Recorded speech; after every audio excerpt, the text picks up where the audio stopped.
ನೀವು ಇಟ್ಟಿದ್ದು ಮಾಡಿದ್ದು ಅನ್ನೋದಲ್ಲ, ಅವೆಲ್ಲ ಕಪೋಲ ಕಲ್ಪಿತಗಳು ಮತ್ತು ಯಾವುದೇ ಪವಾಡಗಳು ಅಲ್ಲ. ಯಾವ ನೈವೇದ್ಯನೂ ಇಟ್ಟಿರಲ್ಲ, ಪ್ರತಿಯೊಂದು ಅವರವರ ನಂಬಿಕೆ.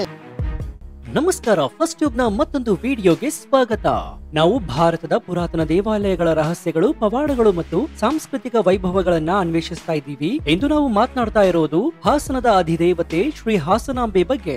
ಇಲ್ಲಿ ಆದಿಶಕ್ತಿ ಸ್ವರೂಪಿಣಿ ದೇವಿ ಗರ್ಭಗುಡಿಯಲ್ಲಿ ವಿರಾಜಮಾನರಾಗಿದ್ದು ಭಕ್ತರು ವರ್ಷಕ್ಕೊಮ್ಮೆ ಮಾತ್ರ ದರ್ಶನವನ್ನ ಪಡೀತಾರೆ. ಇಲ್ಲಿ ವಿಶೇಷ ಏನಂದ್ರೆ, ಒಂದು ವರ್ಷದ ಹಿಂದೆ ಹಚ್ಚಿದಂತಹ ದೀಪ ಆರದೆ ಉರಿತಾ ಇರುತ್ತೆ, ಮುಡಿಸಿದ್ದ ಹೂಗಳು ಬಾಡದೆ ಇರುತ್ತವೆ ಮತ್ತು ನೈವೇದ್ಯದ ಅಕ್ಕಿ ಅನ್ನವಾಗಿ ಪರಿವರ್ತನೆಯಾಗಿರುತ್ತೆ ಎಂಬಂತಹ ಪವಾಡಗಳು ಪ್ರಚಲಿತದಲ್ಲಿದೆ. ಆದ್ರೆ ಇತ್ತೀಚೆಗೆ ಇದು ಮೂಢನಂಬಿಕೆ ಅಂತ ಪ್ರಗತಿಪರ ಸಂಘಟನೆಗಳು ಪ್ರಶ್ನಿಸ್ತಾ ಇವೆ. ಪ್ರಧಾನ ಅರ್ಚಕ ನಾಗರಾಜ್ ಅವರು ಯಾವುದೇ ಪವಾಡವಿಲ್ಲ ಅಂತ ಹೇಳಿಕೆಯನ್ನು ನೀಡಿದ್ದಾರೆ. ಜೊತೆಗೆ ಎಲ್ಲವೂ ಭಕ್ತಿಯ ನಂಬಿಕೆಗೆ ಬಿಟ್ಟಿದ್ದು ಅಂತ ಹೇಳಿದ್ದಾರೆ. 2018ರಿಂದಲೂ ಪರವಿರೋಧ ಚರ್ಚೆಗಳ ನಡುವೆಯೂ ಪ್ರತಿ ವರ್ಷ ಜಾತ್ರೆಗೆ ಸಾವಿರಾರು ಭಕ್ತರು ರಾಜ್ಯಾದ್ಯಂತ ಬಂದು ಇಷ್ಟಾರ್ಥ ಸಿದ್ಧಿಗಾಗಿ ಪ್ರಾರ್ಥನೆ ಮಾಡ್ತಾರೆ. ಅಲ್ಲದೆ ದೇವಿಯ ಕಲ್ಲು ಚಲಿಸ್ತಾ ಇದೆಯಂತೆ, ಇದು ಕಲಿಯುಗ ಅಂತ್ಯದ ಸೂಚನೆ ಅಂತಾನು ಹೇಳಲಾಗ್ತಾ ಇದೆ. ಹಾಗಾದ್ರೆ ನಿಜಕ್ಕೂ ಏನಿದು ವಿವಾದ? ಹಾಸನಾಂಬೆ ಗರ್ಭಗುಡಿಯಲ್ಲಿ ಪ್ರತಿ ವರ್ಷ ನಡೆಯುವ ಆ ಪವಾಡಗಳೇನೇನು? ಅದು ಸುಳ್ಳು ಅಂತ ಸ್ವತಃ ಅರ್ಚಕರು ಹೇಳಿದ್ಯಾಕೆ? ಕಲಿಯುಗದ ಅಂತ್ಯವನ್ನ ಸೂಚಿಸ್ತಾ ಇದ್ದಾರಾ ಹಾಸನಾಂಬ ದೇವಿ? ಈ ಎಲ್ಲಾ ಮಾಹಿತಿಯನ್ನ ಇವತ್ತಿನ ಈ ವಿಡಿಯೋದಲ್ಲಿ ನೋಡೋಣ. ಆದ್ರೆ ಅದಕ್ಕೂ ಮುನ್ನ ನೀವು ಹಾಸನಾಂಬೆಯ ಭಕ್ತರಾಗಿದ್ರೆ ಜೈ ಹಾಸನಾಂಬೆ ಅಂತ ಕಮೆಂಟ್ ಮಾಡಿ,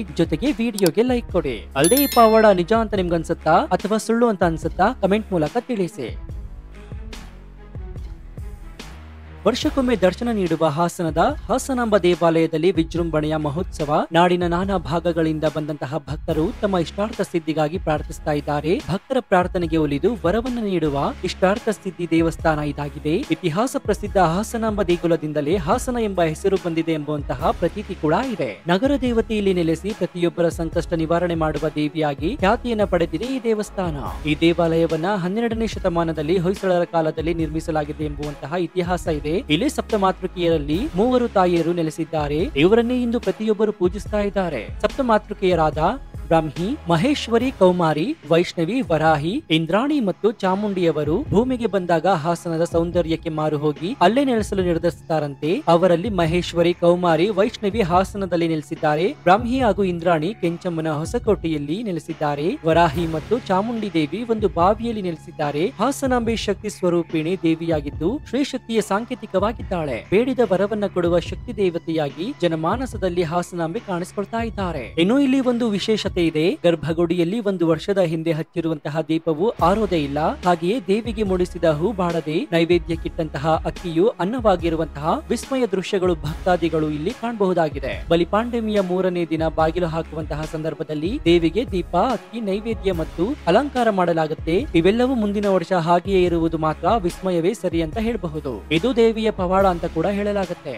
ಆದ್ರೆ ಇತ್ತೀಚೆಗೆ ಈ ಪವಾಡದ ಬಗ್ಗೆ ಪರವಿರೋಧ ಚರ್ಚೆಗಳು ನಡೀತಾ ಇದೆ. 2018ರಲ್ಲಿ ವರ್ಷಕ್ಕೊಮ್ಮೆ ದರ್ಶನ ನೀಡುವ ಹಾಸನ ನಗರದ ಅಧಿದೇವತೆ ಶ್ರೀ ಹಾಸನಾಂಬೆಯ ಪವಾಡ ಬಯಲು ವಿಚಾರದ ಬಗ್ಗೆ ಪರವಿರೋಧ ಚರ್ಚೆಗಳು ತಾರಕಕ್ಕೇರಿತ್ತು. ಪವಾಡ ಬಯಲು ಮಾಡಬೇಕು ಅಂತ ಪ್ರಗತಿಪರ ಸಂಘಟನೆಗಳು ಜಿಲ್ಲಾಡಳಿತದ ಮೇಲೆ ಒತ್ತಡವನ್ನ ಹೇರಿತ್ತು. ಹಿಂದೂಪರ ಸಂಘಟನೆಗಳು ತೀವ್ರವಾಗಿ ಖಂಡಿಸಿತ್ತು. ಹೋರಾಟದ ಎಚ್ಚರಿಕೆಯನ್ನ ಕೂಡ ನೀಡಿತ್ತು. ವರ್ಷಕ್ಕೊಮ್ಮೆ ದೇವಿ ಗುಡಿಯ ಬಾಗಿಲು ತೆರೆದಾಗ ಕಳೆದ ವರ್ಷ ಬಾಗಿಲು ಮುಚ್ಚುವಾಗ ಹಚ್ಚಿದ ದೀಪ ಉರಿಯುತ್ತಲೇ ಇರುತ್ತದೆ. ದೇವಿಗೆ ಹಾಕಿದ ಹೂಗಳು ಬಾಡುವುದಿಲ್ಲ ಮತ್ತು ಅನ್ನದ ನೈವೇದ್ಯ ಅಳಸೋದಿಲ್ಲ.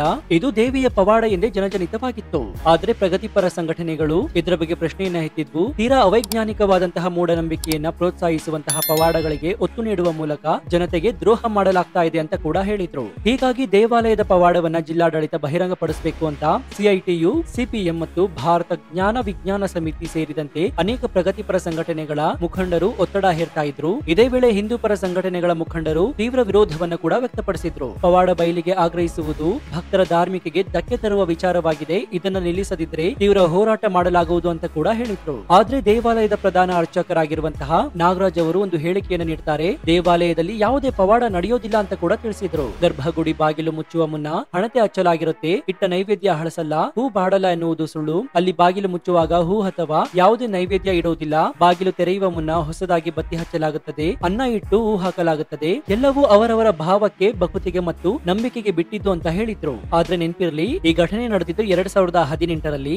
ಈಗಲೂ ಕೂಡ ಈ ಬಗ್ಗೆ ಹಲವಾರು ಕೆಲವರಲ್ಲಿ ಗೊಂದಲ ಕೂಡ ಇದೆ. ಅಲ್ಲದೆ ಅನೇಕ ಡಿಜಿಟಲ್ ಮಾಧ್ಯಮಗಳಲ್ಲೂ ಕೂಡ ಈ ಸುದ್ದಿಯನ್ನ ಬಿತ್ತರಿಸಲಾಗಿತ್ತು. ಇನ್ನು ಮತ್ತೊಂದು ನಂಬಿಕೆಗಳ ಪ್ರಕಾರ ದೇವಾಲಯದಲ್ಲಿನ ದೇವಿಯ ಕಲ್ಲಿನ ಮೂರ್ತಿಯು ಪ್ರತಿ ವರ್ಷವೂ ಕೊಂಚ ಚಲಿಸ್ತಾ ಇದೆ ಎಂದು ಹೇಳಲಾಗ್ತಾ ಇದೆ. ಕೆಲವರ ಪ್ರಕಾರ ದೇವಿಯ ಈ ಚಲನೆಯು ಕಲಿಯುಗ ಅಂತ್ಯವನ್ನು ಸೂಚಿಸ್ತಾ ಇದೆ ಅಂತ ನಂಬಲಾಗಿದೆ. ಆದಾಗ್ಯೂ ಹಾಸನಾಂಬ ದೇವಾಲಯವು ಕರ್ನಾಟಕದ ಇತರ ದೇವಾಲಯಗಳಷ್ಟು ಪ್ರಸಿದ್ಧವಾಗಿಲ್ಲವಾದ್ರೂ ಕೂಡ ದೀಪಾವಳಿಯ ಸಮಯದಲ್ಲಿ ಲಕ್ಷಾಂತರ ಭಕ್ತರನ್ನ ಸೆಳೀತಾ ಇದೆ. ಇನ್ನು ಇಲ್ಲಿನ ಇನ್ನೊಂದು ಐತಿಹ್ಯ ಏನಂದ್ರೆ, ಸುಮಾರು 12ನೇ ಶತಮಾನದಲ್ಲಿ ಪಾಳೆಗಾರ ಕೃಷ್ಣಪ್ಪ ನಾಯಕ ಕಾರ್ಯನಿಮಿತ್ತ ಪ್ರಯಾಣಕ್ಕೆ ಹೊರಟಾಗ ಮೊಲವೊಂದು ಅಡ್ಡ ಬಂದಿತ್ತು. ಮೊಲ ಅಡ್ಡ ಬಂದಿರುವುದು ಅಪಶಕುನ ಅಂತ ಭಾವಿಸಿದಾಗ ಆದಿಶಕ್ತಿ ಸ್ವರೂಪಿಣಿ ಪ್ರತ್ಯಕ್ಷರಾಗ್ತಾಳೆ. ಈ ಸ್ಥಳದಲ್ಲಿ ದೇಗುಲ ಕಟ್ಟು, ನಾನು ಹಾಸನಾಂಬೆ ಎಂದು ಹೆಸರಾಗಿ ಇಲ್ಲಿ ನೆಲೆಸುತ್ತೇನೆ ಅಂತ ಹೇಳಿದ್ದಾರೆ ಅಂತ ಹೇಳಲಾಗುತ್ತೆ. ಆದ್ದರಿಂದ ಕೃಷ್ಣಪ್ಪ ನಾಯಕ ದೇವಾಲಯ ಕಟ್ಟಿಸಿದ್ದಾರೆ ಎಂದು ಕುದುರುಗಂಡಿ ವೀರಕಲ್ಲಿನ ಶಾಸನದಲ್ಲಿ ಉಲ್ಲೇಖ ಮಾಡಲಾಗಿದೆ. ಅನಾದಿ ಕಾಲದಿಂದಲೂ ಇಲ್ಲಿ ವರ್ಷಕ್ಕೊಮ್ಮೆ ಮಾತ್ರ ದೇಗುಲದ ಗರ್ಭಗುಡಿಯ ಬಾಗಿಲನ್ನ ತೆರೆಯಲಾಗುತ್ತೆ.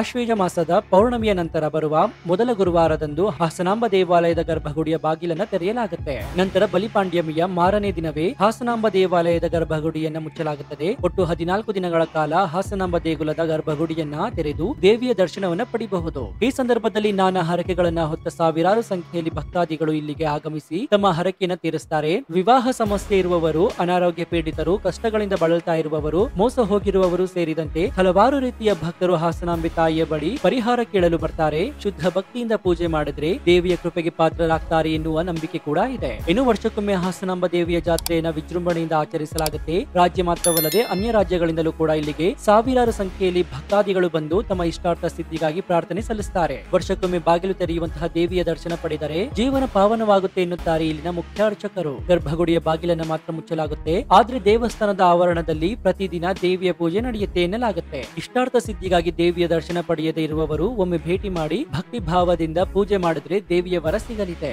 ಇನ್ನು ವರ್ಷಕ್ಕೊಮ್ಮೆ ಮಾತ್ರ ಭಕ್ತರಿಗೆ ದರ್ಶನ ನೀಡುವ ಹಾಸನಾಂಬ ದೇವಿಯ ಮಹೋತ್ಸವ ಆರಂಭವಾಗಿದ್ದು ಅಕ್ಟೋಬರ್ 9ರಂದು ಗರ್ಭಗುಡಿಯ ಬಾಗಿಲನ್ನು ತೆರೆಯಲಾಗಿದೆ. ಪೂಜಾ ಕೈಂಕರ್ಯಗಳು ನಡೀತಾ ಇದ್ದು ಅಕ್ಟೋಬರ್ 23ರಂದು ಗರ್ಭಗುಡಿಗೆ ಮತ್ತೆ ಬಾಗಿಲನ್ನು ಮುಚ್ಚಲಾಗುತ್ತೆ. ಇನ್ನು ಈ ವರ್ಷ ಹಾಸನಾಂಬ ದೇವಿಯ ಉತ್ಸವದ ಕಾರ್ಯಕ್ರಮಗಳ ವಿವರವನ್ನ ನೋಡೋದಾದ್ರೆ ಅಕ್ಟೋಬರ್ 9 ಅಂದ್ರೆ ಗುರುವಾರ ಮಧ್ಯಾಹ್ನ 12 ಗಂಟೆಗೆ ದೇವಾಲಯವನ್ನು ತೆಗೆಯಲಾಗಿದೆ. ಪೂಜೆ ಮತ್ತು ಆಚರಣೆ ಮಾತ್ರ ನಡೆಯುತ್ತೆ. ಈ ವೇಳೆಯಲ್ಲಿ ಸಾರ್ವಜನಿಕರಿಗೆ ಪ್ರವೇಶ ಇರೋದಿಲ್ಲ. ಅಕ್ಟೋಬರ್ 10ರಂದು ಬೆಳಗ್ಗೆ 6 ಗಂಟೆಯಿಂದ ಸಂಜೆ 7 ಗಂಟೆಯವರೆಗೆ ಸಾರ್ವಜನಿಕ ದರ್ಶನ ಇರುತ್ತೆ. ಅಕ್ಟೋಬರ್ 11ರಿಂದ ಅಕ್ಟೋಬರ್ 22ರವರೆಗೆ ದೇವಾಲಯ ದರ್ಶನ ಬೆಳಗ್ಗೆ 6ರಿಂದ ರಾತ್ರಿ ಇಡೀ ತೆರೆದಿರುತ್ತೆ. ದೇವಸ್ಥಾನ ಬಾಗಿಲು ಮುಚ್ಚುವ ಸಮಯ ಬೆಳಗ್ಗೆ 2 ಗಂಟೆಯಿಂದ 5 ಗಂಟೆವರೆಗೆ, ಮಧ್ಯಾಹ್ನ 2 ಗಂಟೆಯಿಂದ 3:30ವರೆಗೂ ಬಾಗಿಲು ಮುಚ್ಚಲಾಗುತ್ತೆ. ಇನ್ನು ಅಕ್ಟೋಬರ್ 22ರಂದು ಸಂಜೆ 7 ಗಂಟೆಗೆ ಸಾರ್ವಜನಿಕ ದರ್ಶನ ಮುಕ್ತಾಯವಾಗುತ್ತೆ. ಅಕ್ಟೋಬರ್ 23 ಗುರುವಾರ ಅಂತಿಮ ಪೂಜೆಯ ನಂತರ ದೇವಾಲಯವನ್ನ ಮುಚ್ಚಲಾಗುತ್ತೆ. ಈ ವೇಳೆ ಸಾರ್ವಜನಿಕರಿಗೆ ಪ್ರವೇಶವಿರೋದಿಲ್ಲ.